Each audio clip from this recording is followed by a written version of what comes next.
I'm going to go through the problems that were posted on this practice assignment that can help you prepare for exam number 3. So looking at question number 1, it states that a luxury car manufacturer is contemplating investing in its assembly plants. It learns that the probability of a recession in the next few years has increased dramatically because of adverse international events. So what's going to happen as a result of the investment demand curve? Now we said that anytime that firms have a decrease in expectations for profitability, so if the profitability expectations decrease, that's going to lead to a decrease in investment. So if you recall, we have our investment demand curve that shows the amount that firms are investing against the interest rates. So anytime there is a decrease in investment, that's going to lead to a leftward shift. So in this case, it should say that it's going to decrease because lower investment returns are expected. So anytime there's a decrease, once again, in your expectations for profitability for firms, that's going to lead to a decrease in the investment demand curve. Question number 2 says, assume that the MPC is 0.75. Full employment is considered to be at a GDP level of 500 billion. So the GDP is 600 billion. What should the government do to achieve full employment? So what should the government do to achieve full employment? So we know that the market's not in equilibrium, and we're given our MPC, and we see that our current level of real GDP is 600 billion, and we need to get to 500. So just 1 second.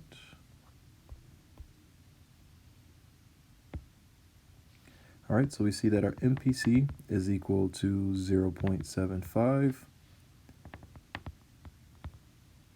Our actual GDP is going to be 600 billion. And our potential is 500 billion. Now you should be able to identify that this means that we have an inflationary gap, which occurs anytime that we're producing greater than our potential. So we just know that that's not sustainable. So we see that in order to get to our potential here, our real GDP needs to have a decrease of -1, well, a decrease of 100. So this is going to be a two-part, solution to find the answer for how much the government needs to decrease spending by. So let me start off with our multiplier formula, because we need to find what the multiplier is. So sometimes people might want to say that we should reduce spending by 100 billion. But if you recall, with our multiplier, that means that a initial change in one of those components of aggregate expenditure is going to lead to a greater change in the overall real GDP. So our multiplier is equal to 1 over 1 minus our MPC. And let me write out the other formula because we're going to come back to that in a second. We know that our multiplier is going to be equal to the change in real GDP divided by an initial change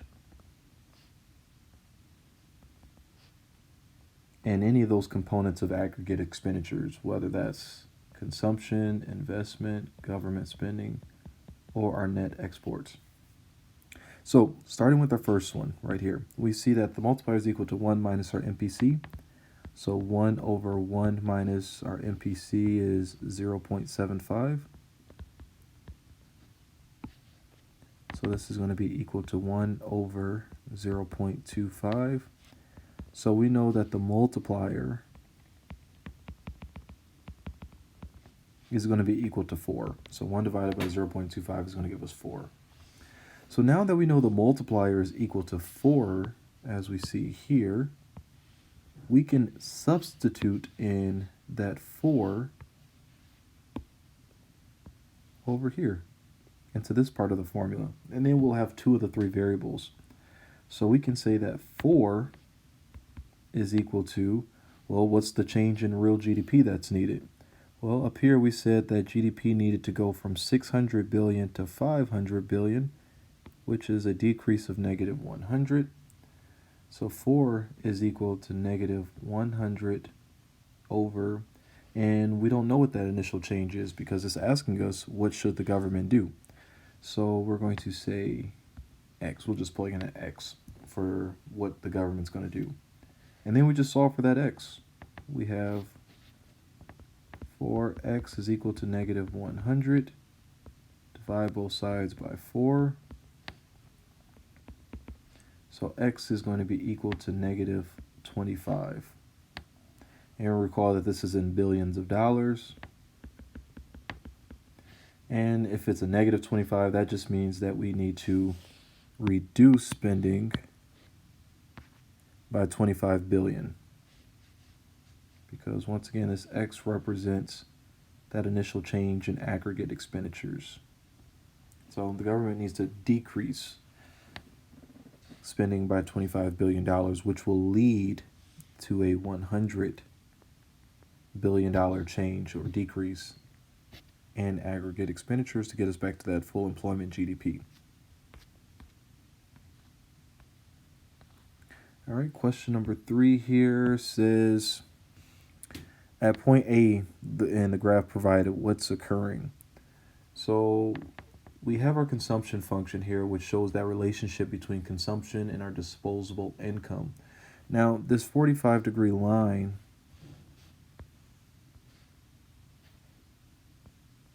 is going to show us all the points where consumption is equal to our disposable income. So at the point where our consumption function intersects this 45-degree line, this is going to be our break-even point. So point A represents that break-even point.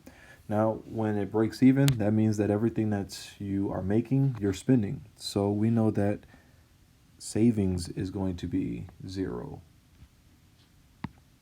Because at point A, we still see that we have consumption. There is no savings because you're spending everything that you're bringing in. And we can see that D is not going to be correct either. Consumption exceeds income by $20 because, once again, those 2 points are equal to each other. Question number 4. Generally, which group of people has the highest marginal propensity to consume? So this is saying who's going to be spending the most and saving the least. That's another way that I like to look at it. So the richest 1%, okay, well, they're going to be able to save a lot of money because they're making a lot of money. Wealthy people, once again, are going to also be able to save a lot more. So their marginal propensity to consume is going to be a little bit less. The answer is going to be these D, low-income people. Low-income people, just because you still have to keep up with your basic necessities, and then you don't have enough money left over after accounting for all of your spending to actually contribute to savings. So pretty much the more money you make, as we saw with our consumption function, the more you're able to save. So the less money that you make, the less you're able to save. Thus, your MPC is going to be a little bit higher, or at least compared to these other 3 categories here. If $1,000 of additional spending occurs and the marginal propensity to consume is 0.8, the total effect on the economy is an increase of blank in income or output. All right, so all we have to do is use our formula for the multiplier.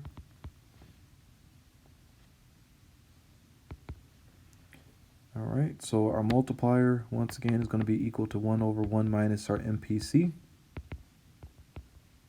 Our MPC is 0.8. So 1 over 0.2 means that your multiplier is going to be 5. Now, once again, we still have that second formula that tells us that the multiplier is equal to our change in real GDP over the initial change and whichever component of aggregate expenditures. So it says $1,000 of additional spending. So we know that that initial change is going to be 1,000. So let me go ahead and substitute in. Well, first let's substitute in the 5 for the multiplier that we just found out. So we know that 5 is equal to the additional spending of 1,000. It's going to go in for the denominator. And we're trying to see what's going to be the total effect on the economy. So we're looking for this change in real GDP. So 5 times 1,000, because you're just cross multiplying at this point, is going to be equal to 5,000. So 5,000 equals X, which equals the real change in, well, the change in real GDP. So your answer should be C, $5,000.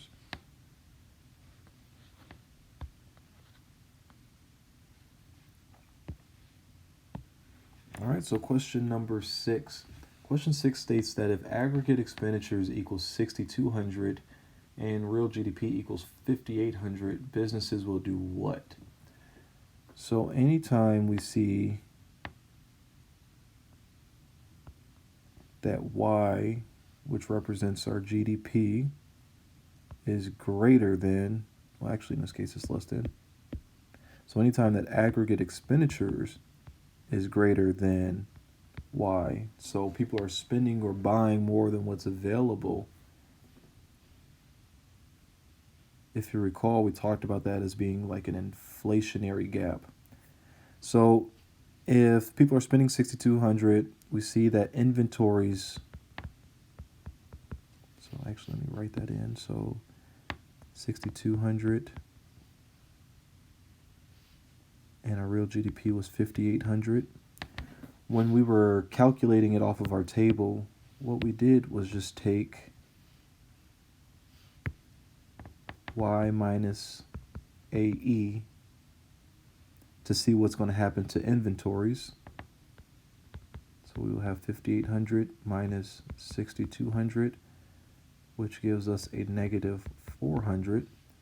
Anytime we have a negative 400, that means that inventories are depleting. So inventories are depleting. Now, anytime inventories are depleting, that's going to signal to firms that they need to produce more. So that's going to lead to an increase in real GDP.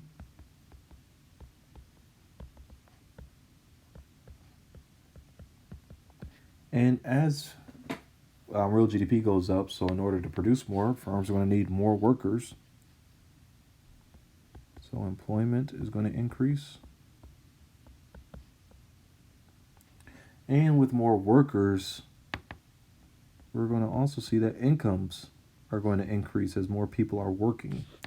So for question number 6, it should say more, raising both employment and income. Yep, so letter A here.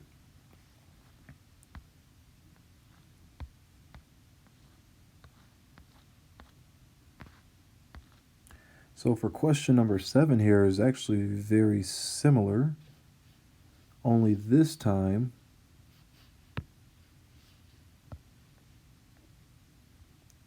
we're going to see that aggregate expenditures is 7,600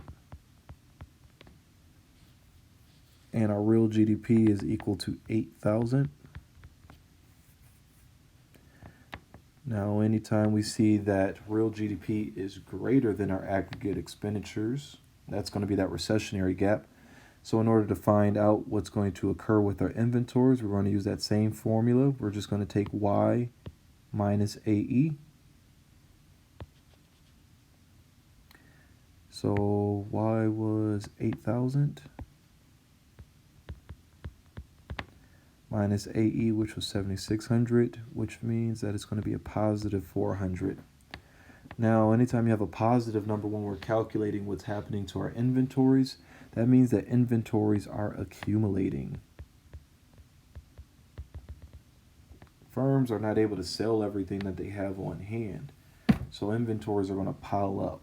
Now, anytime that inventories are accumulating or piling up, firms are going to need to cut back on the amount of production that they are receiving. So that's going to lead to a decrease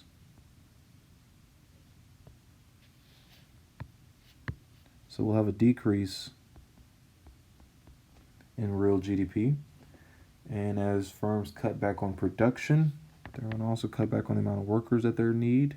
So employment's going to go down. With people being laid off in the economy, we're going to see that that's also going to lead to a decrease in incomes.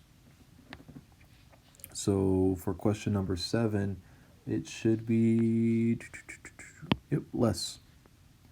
For businesses will produce less, lowering both employment and income. If autonomous investment spending falls by 1,000 and the marginal propensity to consume is 0.75, the total effect on the economy is a decrease of what? So that's kind of similar to the other question that we had earlier, where we're just looking at our multiplier.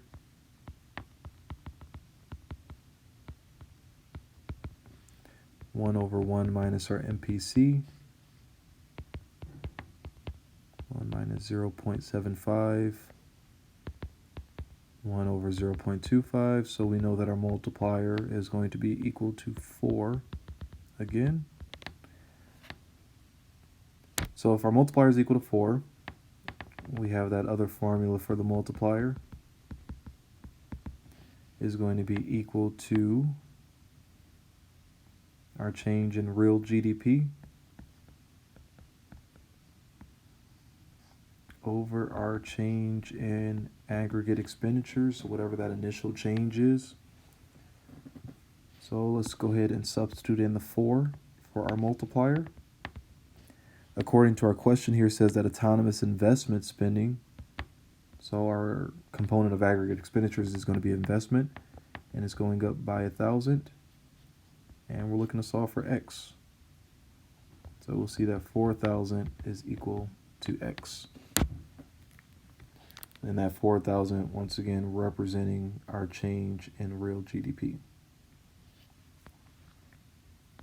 So question number 9 says that if the interest rate increase, what's going to happen to investment? Going back to our investment demand curve, which shows that relationship between the interest rates and the level of investment spending by firms in the economy. So let's see, we're at point A where the interest rates are 2%. And let's say at 2%, $500 billion are being invested by firms. Now, if the interest rate goes up, maybe to like 5% up here, we're going to see that the level of investment is going to cut down as it gets closer to the origin, which is 0. So anytime there's an increase in the interest rate, that's going to cause a decrease in the amount that firms are actually investing. So for question number 9, it should be decrease. If the marginal propensity to consume increases, what's going to happen to the spending multiplier? So let's look at a couple scenarios. So if our MPC was 0.5, the multiplier with the formula being 1 over 1 minus our MPC. So that would be 1 over 0.5, which means that our multiplier will be 2. Now if the MPC increases from 0.75 to 0.5 to 0.75, now it's going to be 1 over 1 minus our MPC. So 1 minus 0.75 is going to give us 0.25, which will give us 4. So anytime the marginal propensity to consume increases, we'll see that our spending multiplier is going to increase as well. As people spend more money, we talked about the multiplier as being the result of multiple rounds of spending and respending. If consumers are spending a larger amount, that is going to go further. So anytime the MPC increases, our multiplier is going to increase as well. Question number 11. We're just finding the multiplier.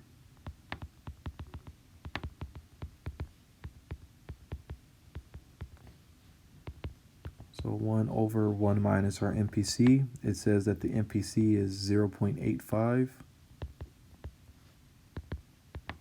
So 1 minus 0.85 is going to give us 0.15.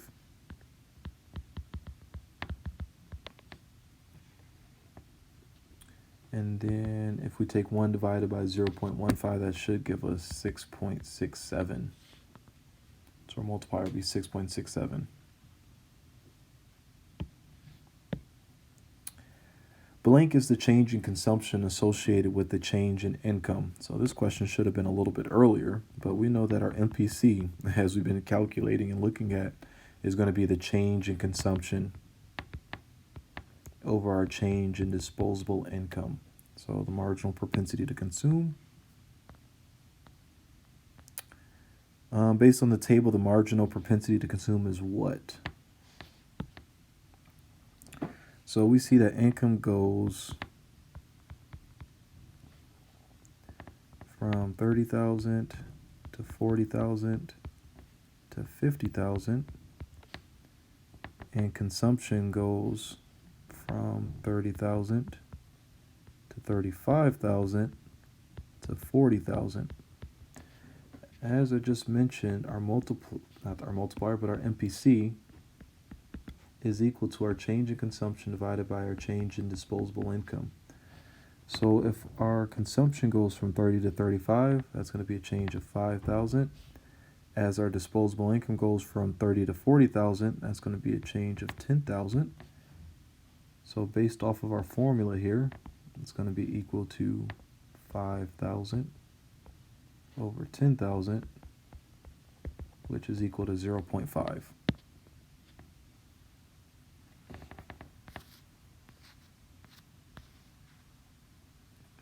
All right, so the 45-degree line in the aggregate expenditures model represents what?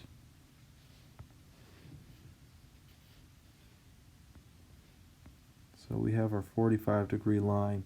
I believe there was a question earlier about this, but it was dealing with the consumption function. And anytime you have a 45-degree line, this just means that whatever's on your y-axis, in our case with the aggregate expenditures model, is going to be our aggregate expenditures.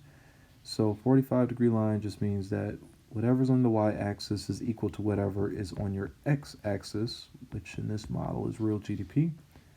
So this just represents all the points where y, which is denoted for real GDP, is equal to AE, which stands for aggregate expenditures. So AE is equal to y. The 45-degree line in the consumption function represents what? The set of points where this actually ties into, what question was that up here? Yep, right here. So when we talked about with question number 3, the 45-degree line represented all the points. So let's say this is the consumption function now.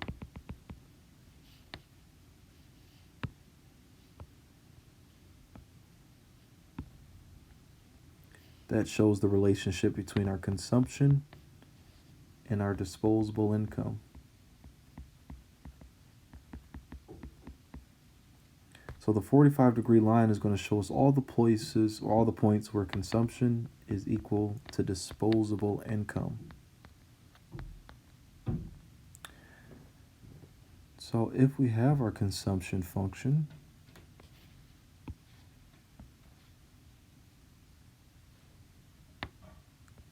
the 45-degree line is going to show us the place where disposable income, so let's say it's $5 billion, is equal to consumption of $5 billion. So that's, once again, our break-even point. The increase in aggregate spending needed to bring an economy back to full employment is called what? So we said that there's 2 scenarios. We can have a scenario where our actual output, so real GDP, is greater than our potential, which is an inflationary gap.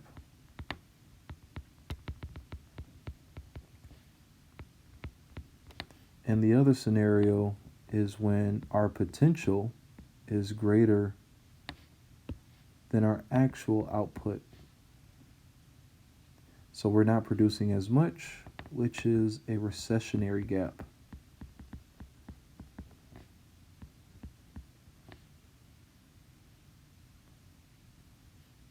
Now, anytime that we have an inflationary gap, we need aggregate expenditures to decrease to get back to full employment.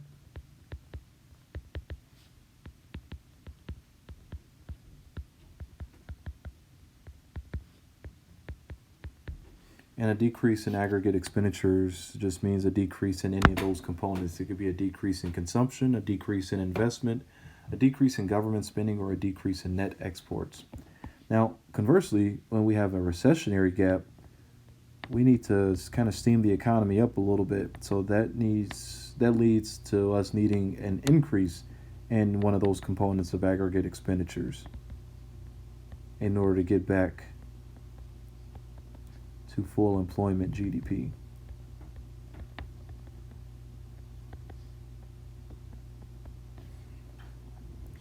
So the increase in aggregate increase in aggregate spending needed to bring an economy back to full employment is going to be this recessionary gap, as we just talked about. So it's going to be the recessionary gap. Now, the spending reduction needed to bring an overheated economy back to full employment, well, that's going to be this inflationary gap here, when we need aggregate expenditures to go down. So question number 18.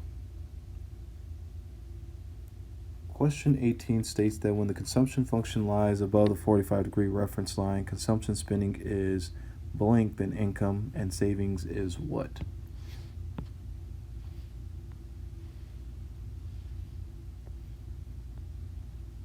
So with our consumption function, remember we have consumption on the vertical axis and disposable income on our horizontal axis. This 45-degree line represents all the points where consumption is equal to our disposable income. And let's say that this is our consumption function. So the question is saying that when the consumption schedule lies above the 45-degree reference line, so that's like right here. So let's call this point A. Now if we look at point A here, so let's say this is 0, 1, 2, 3.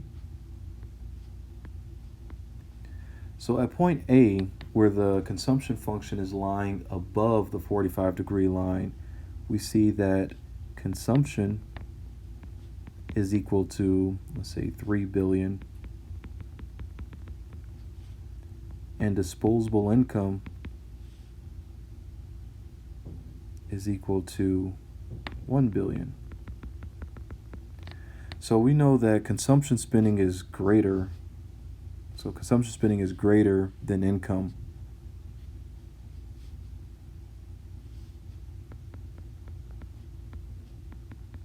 So consumption spending is greater than our disposable income. And then we know that if consumption is 3 billion and disposable income is only 1 billion, then that means that a lot of savings is going on.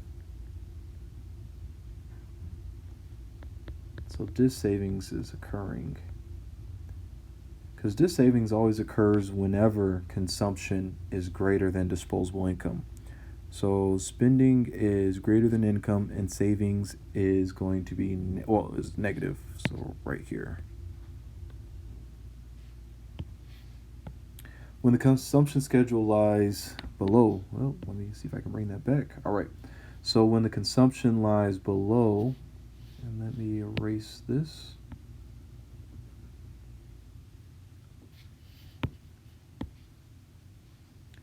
So if consumption lies below the 45-degree line, let's say this is a point like right here.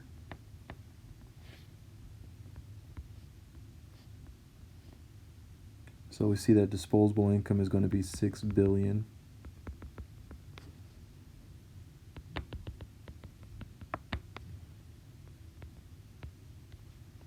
And in this case, consumption is only 5 billion. So anytime consumption, well, we see right here that consumption is going to be less than disposable income. So if consumers are spending $5 billion and disposable income is 6 billion, then that means that there is a million, or not a million, 1 billion in savings. So when the consumption schedule lies below the 45-degree line, as we have in, let's call this point B, savings is going to be positive. So this is where we have savings.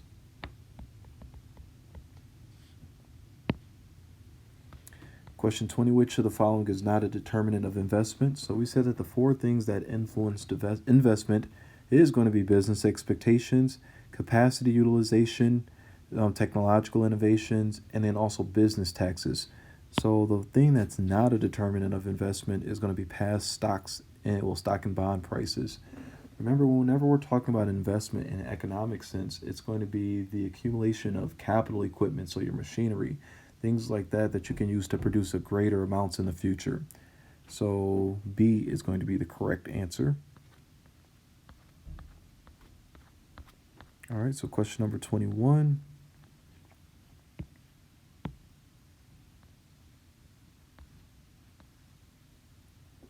Question 21 says,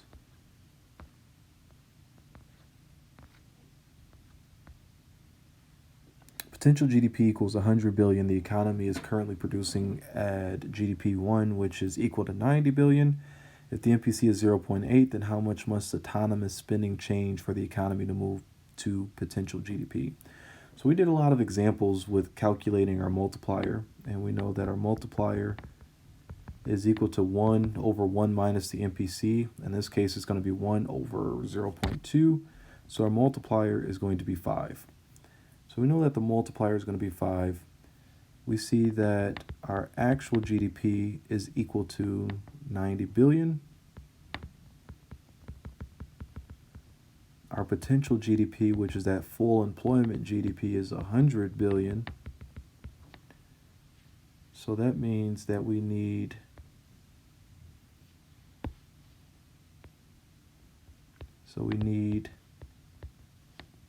an increase of 10 billion in GDP. That's one real GDP. So that's all the information that we need in order to solve this problem. So using that second formula that we have for the multiplier, which states that the multiplier is equal to the change in real GDP divided by the initial change in aggregate expenditures,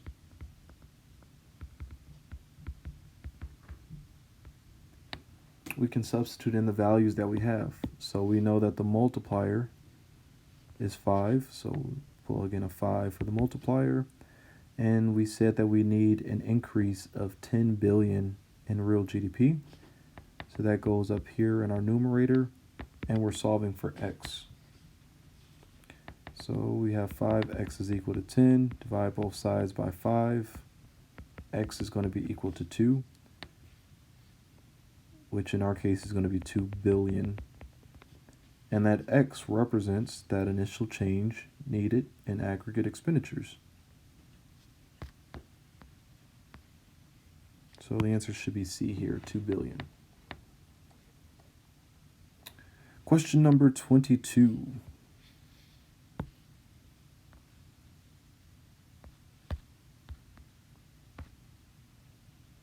All right, so question number 22 states, we have a table and we're trying to find our macroeconomic equilibrium.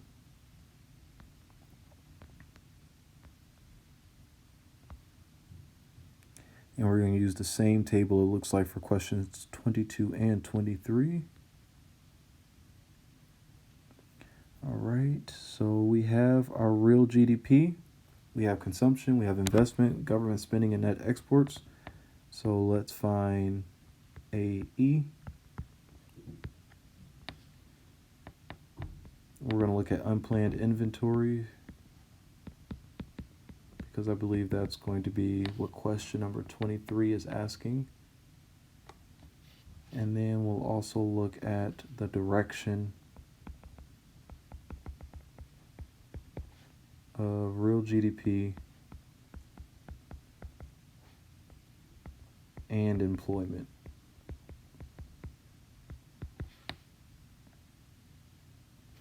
All right, so to find our aggregate expenditures, you guys should remember this, but that's just looking at C plus I plus G plus net exports.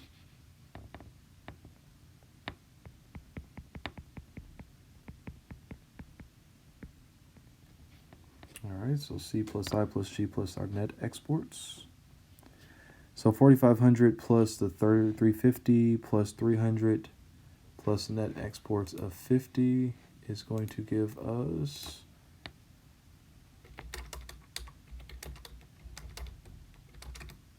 5,200.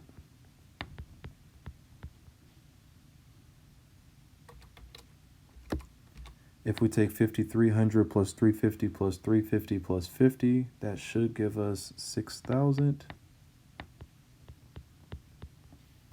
6,100 plus 350 plus 300 plus 50 should give us 6,800. And then lastly, it should come out to 7,600. So for question number 22, it's asking for us to calculate macroeconomic equilibrium. So that's going to be where real GDP is equal to our aggregate expenditures, which is going to occur right here at 6,000. So we see that real GDP is 6,000 and aggregate expenditures is 6,000.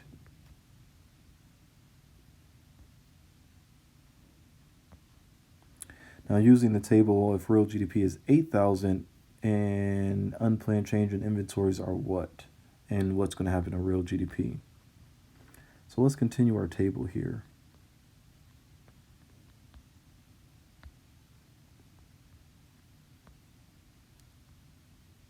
So in order to find our unplanned inventory, we're just going to take Y minus AE. So if real GDP is 5,000, aggregate expenditures is 5,200. That's going to be a negative 200. 0 right here because they're both 6,000. 7,000 minus 6,800 is going to be a positive 200. And lastly, if we take 8,000 minus 7,600, it's going to give us a positive 400. Now, anytime that we have a negative number for our unplanned inventories, that means that inventories are depleting, which means that firms are going to increase production. So that's going to be an increase in real GDP. And as firms produce more, we'll see that employment is going to go up. Whenever we're in equilibrium, there's no change because we're at equilibrium. That's our position of stability. And then anytime we see that production, so real GDP, is greater than aggregate expenditures, as we have for these two, that's going to lead to a decrease in production. So a decrease in real GDP. And as firms are producing less, that means they're going to hire less workers. So employment is also going to decrease. So with our question, it was asking that if real GDP was at 800, so that's this last column here, we're going to see that unplanned inventories are going to be 400. And then the direction of real GDP and employment, it's going to go down. So 400 and decrease. And that's the end of this assignment.